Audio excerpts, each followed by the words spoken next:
to which Nicola apparently answered back and said, well, she can't, she just have to wait. I was very, very fortunate that they had a last dance song and they played A Million Love Songs again, so we were both able to get up and have a dance with them at the end to a beautiful song.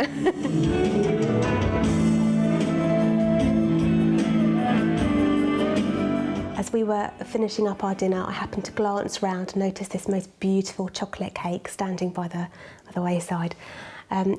It tasted just as good as it looked, if not better. Nicola had done me proud in ordering the most beautiful, bestest chocolate cake in the world. That was all followed by loads more dancing by the fantastic band that were playing all night, more drinking. It was great catching up with friends. We were on this beautiful island with just lights of like scenery around us. It was such a perfect setting and so lovely to be a part of.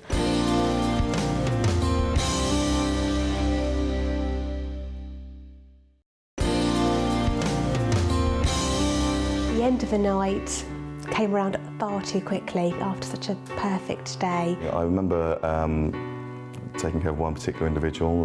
He required a little bit of assistance getting on and off of the boat. Hey, there's a couple of people that had a lot of fun. I believe one particular person, AJ and Mendel, had to kind of help or assist. Yes. Assist from the island. Some certain people got pulled out of hedges. But the funny thing is that we said to the wedding planner, she goes, do you want insurance? And we're on this, 1800 island, and there's all these beautiful centerpieces everywhere. And she goes, do you want insurance? Nicola says to her, yes, can you insure against the statues? And very unusual look from the wedding planner. Why do you want to insure the statues? Well, there's 40 English coming here on an open bar. Are they covered? And she goes, I believe they are. No, it was everything I could absolutely dream of. It was so exactly what I would have done. Absolutely exactly what I've done. I can't really put into words just how perfect it was, because it was just magical. In the lead up to the wedding day, you always hope that it's going to be how you want it to be, and it was, and we're going to have some really fantastic lifelong memories. Yeah. And the thing is, it was 40 of your closest family and friends, so it was like fantasy football. You picked the people you wanted to be there, and they're all there to enjoy it. So you don't have all the hanger-oners and a couple hundred people just there to get drunk and eat food. Everyone was there just to hang out and enjoy it with us, and they really got into the mood. The day after the wedding, everybody was nursing their hangovers and talking repeatedly the night before and how wonderful and amazing it was. We decided to get a bit of fresh air in our lungs and hired a speedboat that day and went all around Lake Como on a speedboat and taking in the scenery and the beautiful area of Lake Como and what it is. It's just a shame that it just does go so quickly. So in 5 years' time, we're going to do the renewal of the vows in the church again and do the whole thing again. Not to that extreme though, is it? No, no. But yeah, absolutely one of the best days of my entire life, and I'm glad I could do it with someone I love. We decided to honeymoon in the States.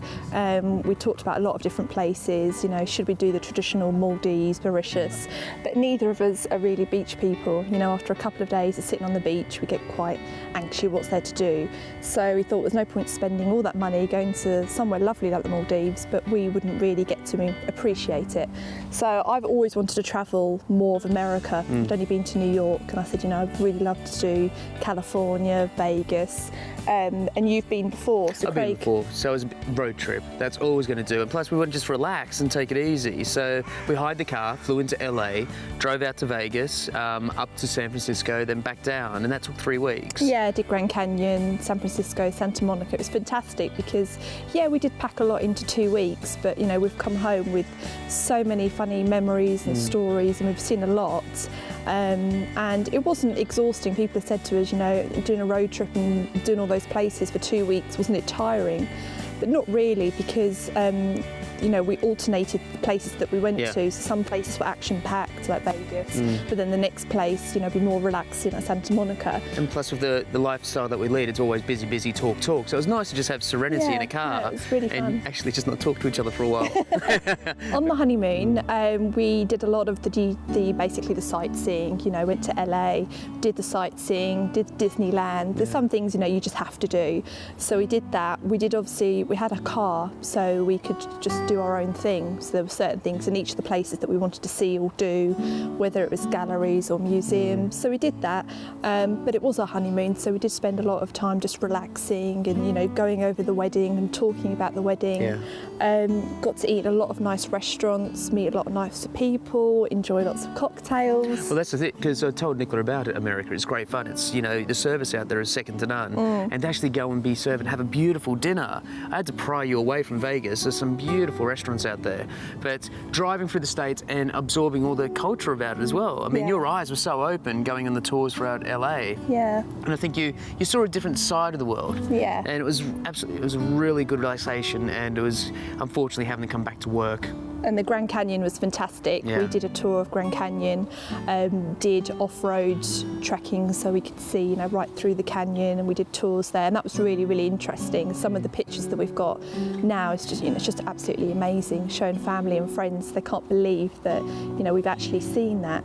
Vegas, you know, we did the traditional gambling, partying, and that was really fun. And we were lucky for Sven and Kylie to actually shout us a flight in a helicopter over Vegas at night as well. So some of our friends from Australia who couldn't quite make the wedding bought us a VIP night flight over Vegas, and that was, you know, really special because they were thinking of us, and it's something that we did on our last night of Vegas, and, you know, it was just unbelievable. I was driving majority of the time because you didn't want to drive in the States, and I enjoyed it. So Nick's job was to navigate and make sure we get in the right place, which you're very good at doing. But unfortunately, we had a bit of a person in between us called TomTom. You'd put the navigation system on, and I'll be driving the car, and TomTom be saying going left, and my wife of only 1 month is basically saying go right. So the car was nearly slammed into the side of the road a couple of times. It certainly tested our vows, let's just say that. Exactly. Yeah, at the moment we just really want to enjoy one another, enjoy married life. People have already said to us, when you're having a baby, you know, as much as you can plan these things, we don't want to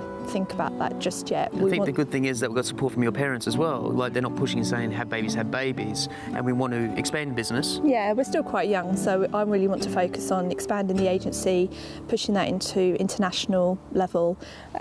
Craig really wants to, you know, focus on his career, and we want to do a lot more travelling. I mean, you know, there's a lot to see out there, and we've only seen, you know, a tiny proportion. So yeah, definitely our career, travelling, making more time for friends, family, and I think the future is that we haven't got married for the sake of getting married, and our relationship's actually gone to a next step. So now we're respecting each other, we're enjoying each other, you know, and to go out and see more in the world. It's that commitment that you've given to each other. That is what we're looking for, and we've got. So exploring more of the world is exactly what we're trying to do for the future. And babies, maybe. one day, not yet. Not tomorrow. Craig and Nikki will be happy ever after, without a doubt. It's like they were made for each other, you know. I know it's corny, but you know, it's true. Undoubtedly, Nicola and Craig will be happily ever after. They are made for each other. They are happy, wonderful, and two of my best friends, and I know that they'll be happy together forever.